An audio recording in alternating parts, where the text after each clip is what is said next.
자, 다음은 이 나라 밖 소식 좀 보겠습니다. 팔레스타인 얘기입니다. 지금 이스라엘의 폭격으로 민간인 희생자가 자꾸 나오고 있어요.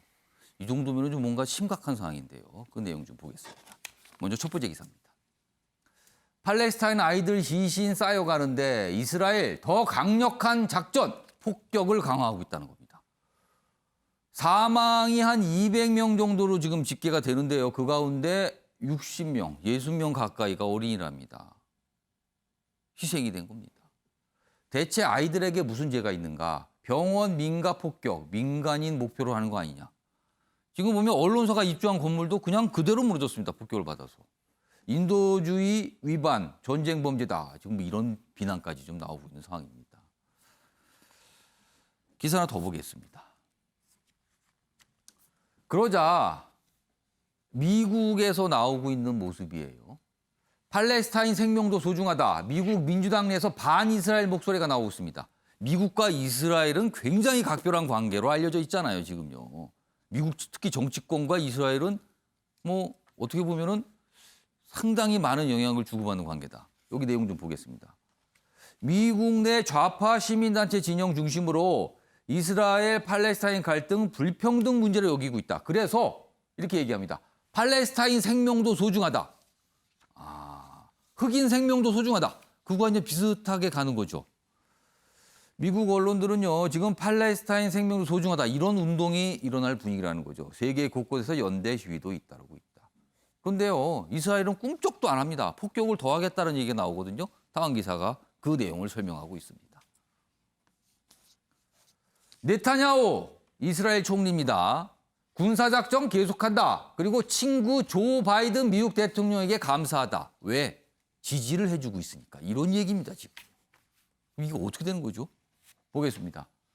TV 연설을 통해서 팔레스타인 가자지구 공격 지속하겠다는 뜻을 밝혔어요. 미국에서 진지한 지지를 받고 있다. 바이든 대통령의 지지를 받고 있다. 이렇게 밝힌 겁니다. 그리고 유엔 안보리 지금 이게 문제가 있다라고 뭐 회의 소집한다 어쩐다 이런 얘기 있었는데 미국의 반대 속에 공동 성명도 못 내고 있답니다. 뭔가 항의조차 제대로 못 하는 거예요. 지금 이런 상황입니다. 신경미 전 의원님, 이거 어떻게 해야 되는 거죠? 이 문제는 참 이게 지금 세계가 2차 세계대전 이후에 풀지 못한 문제의 또 다른 판인데요. 예. 이스라엘은 미국에서는 뭐 특별한 대우를 받죠. 아주 특별한 대우를 받고 미국에서는 영국이 특별한 대우를 받고 이스라엘이 특별한 대우를 받는데 거기에는 정치권의 목소리와 그리고 언론의 목소리도 함께 하고 있습니다. 이 유대인들의 미국 정치에 있어서의 영향력은 대단하거든요. 그리고 유대인들은 수는 작지만 미국의 정치, 경제, 사회 문화를 지배하고 있다고 봐야 되고요.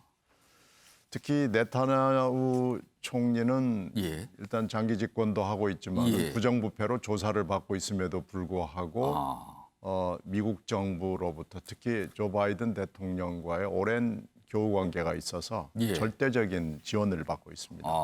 그래서 네타냐후를 비난을 해봤자 바이든 대통령의 귀에 들어갈 수가 없는 그런 상황이거든요. 그렇다면은 사실은 이스라엘 뒤에는 미국이 있다 이렇게 되는 겁니까? 뭐 그런 거죠. 지금 보통의 통상적으로 이 정도 되면은 그리고 민간인 희생자, 특히 어린이 희생자가 이 정도 나면은 미국이 지탄을 하고 시정을 요구하고 이래야 되는데 그렇죠. 이걸 지금 못 하고 있는 거죠.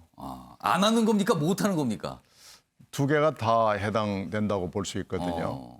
그렇게 따지면 이제 유엔 안보리가 이제 항상 문제인데 여기에는 거부권을 행사하면 아무것도 할 수 없기 때문에 지금 미얀마 경우에는 중국과 러시아가 반대하기 때문에 아무것도 못 하는데 똑같은 현상이 이제 처지만 바뀐 거죠. 미얀마 뒤에는 중국과 러시아가 있고 이스라엘 뒤에는 미국이 있고. 네, 미국이 있으니까 또 유엔 안보리가 아무것도 하지 못하는 이런 상황인 거죠. 지금 그러니까 유엔 안보리의 그 무력함을 지금 두 가지 케이스에서 상황만 다를 뿐이지 똑같은 본질적으로 같은 문제가 지금 있는 거고요. 미국 정치 안에서도 이게 지금 똑같은 이스라엘 문제가 이렇게 있는 거고요.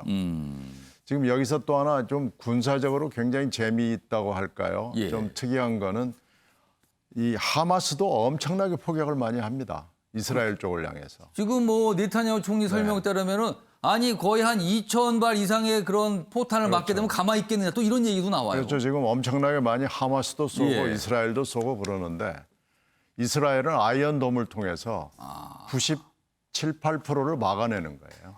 그러니까 지금 희생자가 거의 없고 몇 명 지금 있는 거죠. 그리고 또 하나는 이건 이제 좀 확인이 필요한 대목인데 예. 이스라엘은 분명히 저기가 무슨 빌딩이다라는 정보를 가지고 지금 쏜다는 거죠. 예. 그러면서 AP통신 등이 입주해 있는 거기 프레스 빌딩에 대해서 쏴서 무너뜨렸잖아요. 예. 근데 지금 경고를 해고 미국에도 통보를 했다고 그렇게 얘기를 하는데 예. 미국의 국무장관은 받은 적이 없다는 거거든요. 이거 어떻게 된 겁니까? 그러니까 정보기관끼리는 아마 했을 거예요. 근데 미국의 정보기관이 미국 국무부에다가 통보를 안 했기 때문에 미국은 또 모르고 있었고. 네, 미국 정부에 통보를 했다라고 그랬을 때 가령 미국 정부에 어디까지 해야 되는 것이냐라는 문제가 있는 거죠. 이건 언론에 대해서 공격을 했고 그 예. 빌딩이 완전히 와해됐기 때문에 예. 이건 국제적으로 큰 문제가 되고 AP통신은 미국의 대표적인 언론기관이거든요. 그러니까 이렇게 되면은 이제 미국이 이러고도 아무 얘기를 안 할 거냐, 얘기를 해야 되는 거냐라는 굉장히 정치적인 문제로 지금 비화가 되고 있습니다.